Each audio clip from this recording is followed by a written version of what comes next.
విద్యుత్ సంస్థల్లో పనిచేస్తున్న అవుట్సోర్సింగ్ ఉద్యోగులను క్రమబద్ధీకరణ చేస్తున్నట్టు తెలంగాణ సీఎం కేసీఆర్ చెప్పారు. 24,000 మంది క్రమబద్ధీకరణతో పాటు 17,000 మందిని కొత్తగా నియమిస్తున్నట్టు తెలిపారు. ప్రగతి భవన్లో విద్యుత్ ఉద్యోగులతో కేసీఆర్ మాట్లాడారు. దీర్ఘకాలం ఉండే పనిలో తాత్కాలిక ఉద్యోగుల నియామకం సరికాదన్నారు సీఎం. ప్రస్తుతం సీఎం మాట్లాడుతున్నారు. లైవ్లో చూద్దాం. గ్రావిటీతో బారేది లిఫ్ట్లతో బారేది కలిపి తెలంగాణ రాష్ట్రంలో 1 కోటి ఎకరాలు నీళ్లు బారేది మన కళ్ళ చూడాలి. 1 కోటి ఎకరాలు. ఈరోజు మహబూబ్ నగర్ జిల్లాలో చరిత్రలో మొట్టమొదటిసారి 5.5 లక్షల ఎకరాలలో వరి పంటలు ఇప్పుడు కోసిన ఈ సంవత్సరం. అది కల్వకుర్తి, నెట్టెంపాడు, భీమాకు మీరు పవర్ ఇవ్వడం, ఇరిగేషన్ డిపార్ట్మెంట్ వాళ్ళు పనిచేయడం కష్టపడి రాత్రింబవళ్ళు అది పూర్తి కాలే, పాక్షికంగానే అయింది. ఈ సంవత్సరం పూర్తిగా కాబోతా ఉంది, బ్రహ్మాండంగా ఆ విధంగా రాబోతా ఉంది. ఒక 200 మెగావాట్ల పవర్ మీరు సప్లై చేస్తే ఇంటింటికి నల్లా కార్యక్రమం ఇండియాలోనే ఏ రాష్ట్రం లేని విధంగా మిషన్ భగీరథ కూడా పూర్తి అవుతా ఉంది. దాన్ని కూడా మీరు చూడబోతా ఉన్నారు. ఇటువంటి అద్భుతమైన విజయాలు జరగడం కోసం అభ్యుదయ ప్రపంచంలో కొత్త అభ్యుదయాన్ని కాంక్షించాలంటే కరెంటు లేని ప్రపంచాన్ని మనం ఊహించలేం. కరెంట్ అంత ముఖ్యమైనటువంటి భూమిక. కాబట్టి మీరు చేసేటువంటి సేవ, ప్రజలకు చేసే సేవ అద్భుతమైన సేవ. మనం ఒకసారి మీకు ఫిట్మెంట్ శాలరీస్ పెంచుకున్నాం, ఇప్పుడు జీతాలు ఎక్కువ చేసుకున్నాం. కొంత వాళ్ళకు పాపం క్యాజువల్ లేబర్ని కూడా కొంత చూడాల్సిన అవసరం ఉంది, వాళ్ళని కూడా చూసుకుందాం. ఈ 2 సంవత్సరాలు ముగిసే టైంకు మళ్ళీ ఒకసారి మనం డబ్బులు సంపాదించుదాం. ఈరోజు అప్పుడు పాత గవర్నమెంట్ ఇచ్చిన దాన్ని బట్టి వాళ్ళకి చేతగాలే పవర్ సప్లై చేయలేదు కాబట్టి పారిశ్రామికవేత్తలు కొంత వేరే చోటు నుంచి కొంటా ఉన్నారు. దాన్ని కూడా రద్దు చేసే ప్రయత్నం చేస్తూ ఉన్నాం. వాళ్ళకి సర్ఛార్జ్ కూడా విధిస్తాం.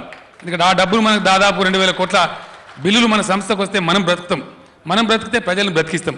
కాబట్టి అది కూడా ఆలోచన చేస్తూ ఉన్నాం. పారిశ్రామికవేత్తలను పిలిచి త్వరలోనే ప్రభాకర్ రావు గారు, 2 చైర్మన్లు కూడా మాట్లాడతారు, విద్యుత్ శాఖ మంత్రి గారు మాట్లాడతారు, ఆ తర్వాత నేను కూడా మాట్లాడతాను. ప్రభాకర్ రావు గారికి, డిస్కామ్ల చైర్మన్లకు నాది ఒకటే మనవి, మీరు రాబోయే 15-20 రోజులలో మీరు డిపిసి అంటారో అది ఏమంటారో నాకు తెలియదు, మీ డిపార్ట్మెంట్లో ఇమీడియట్గా ఎఫెక్ట్ చేయాల్సింది కంప్లీట్ ప్రమోషన్లు ఇవ్వండి. 10,000కా ఎంతమందికి ఇస్తారో, ఎవరికి వచ్చే ప్రమోషన్ వారికి ఏ స్థాయిలో వస్తే ఆ ప్రమోషన్ రావాలి. అంటే నేను కోరేది మిత్రులు ఏంటంటే ప్రమోట్ అయిన ఎంప్లాయీస్ జూన్ నెల జీతాన్ని ప్రమోటెడ్ జీతం పొందాలి. అంత గట్టిగా పనిచేయాలి. కరెంట్ ఎట్లా పనిచేస్తుందో మీరు అట్లా పనిచేయాలి, అంతే కదా. అగో అంటే 6 నెలలు కావద్దు, నెల కాకపోతే మన 2 నెలలు, అంతకన్నా కొత్తగా కావద్దు. మీరు జూన్లో ఇవ్వలేకపోతే జూలైలో ఇవ్వండి. మీరు కరెంట్ వాళ్ళు ఎట్లా పనిచేసి 24 గంటలు ఇస్తున్నారో మీరు అట్లా పనిచేయాలి. ఇప్పుడు మీకు కావాల్సిన సహకారం వాళ్ళు చేస్తారు. డిపిసి చాలా ఫాస్ట్ కంప్లీట్. పాత పద్ధతులు ఉంటే తీసి పడేయండి, కొత్త పద్ధతి పెట్టి అందరికి ఇస్తున్నాం కాబట్టి దాని ఇబ్బంది ఉండాల్సిన అవసరం లేదు. సిస్టమ్ మార్చి నేను మీకు పర్మిషన్ కావాలంటే ఇస్తాను.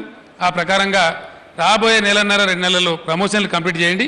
అప్పుడు ఏ పోస్ట్ తేలిందో దాన్ని నోటిఫై చేయండి, వాళ్ళని రిక్రూట్ చేయండి. ఉన్న వాళ్ళందరూ అనుభవజ్ఞులైన కాబట్టి వాళ్ళు పైకి ప్రమోట్ కావాలి.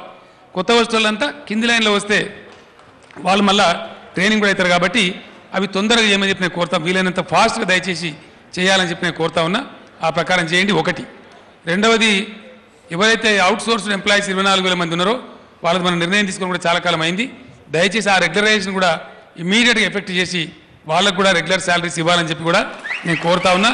అది కూడా ఇమీడియట్గా చేసుకోవాలి. ఈ 2 పనులు ఈ లోపల తయారైతే 24 గంటలు రైతుల కరెంట్ ఇచ్చేటువంటి పని ఏదైతే ఉందో, నిన్న మీరు నాకు ఏదైతే చూపించిందో, అదనపు సబ్స్టేషన్ల నిర్మాణం కావచ్చు, అదనపు పవర్ ట్రాన్స్ఫార్మర్స్ కావచ్చు, అదనపు సర్క్యూట్ లైన్స్ కావచ్చు, అవన్నీ కూడా డే నైట్ కష్టపడి చేయడానికి మా వాళ్ళంతా ఉంటారు కదా. అంత పవర్ఫుల్గా ఉంటాం, మీరేం భయపడక్కర్లేదు. కాబట్టి 24 గంటల పవర్ చేయడానికి అందరూ కూడా రాత్రింబవళ్ళు పనిచేస్తారు. ఒక్కొక్కరు ఒక్కొక్క కేసీఆర్ కావాలని చెప్పి నేను కోరుతా ఉంటాను. దయచేసి ఆ అవతారం ఎత్తాలి. తెలంగాణ ఉద్యమంలో ఏ స్ఫూర్తి చూపించినామో ఇప్పుడు అట్లనే చూపించి 5 ఏళ్ల లోపలనే ఇట్లున్నదాన్ని ఇట్లా చేసినారా తెలంగాణ బేస్ అనేటట్టుగా చేయాలి, రాష్ట్రం పేరు నిలబెట్టాలని చెప్పి నేను కోరుతున్నా. మీరు చేస్తారనే విశ్వాసం కూడా నాకుంది. మీ అందరికి కూడా మీ బిడ్డగా ఈరోజు ఈ సంతోష సమయంలో 75,000 మంది రెగ్యులర్ ఉద్యోగులు ఉండేటువంటి సంస్థగా మీరు రూపాంతరం చెందే టైంలో పేరున ప్రతి ఒక్కరికి కూడా నేను హృదయపూర్వకమైనటువంటి శుభాకాంక్షలు, కంగ్రాచులేషన్స్ తెలియజేస్తా ఉన్నాను.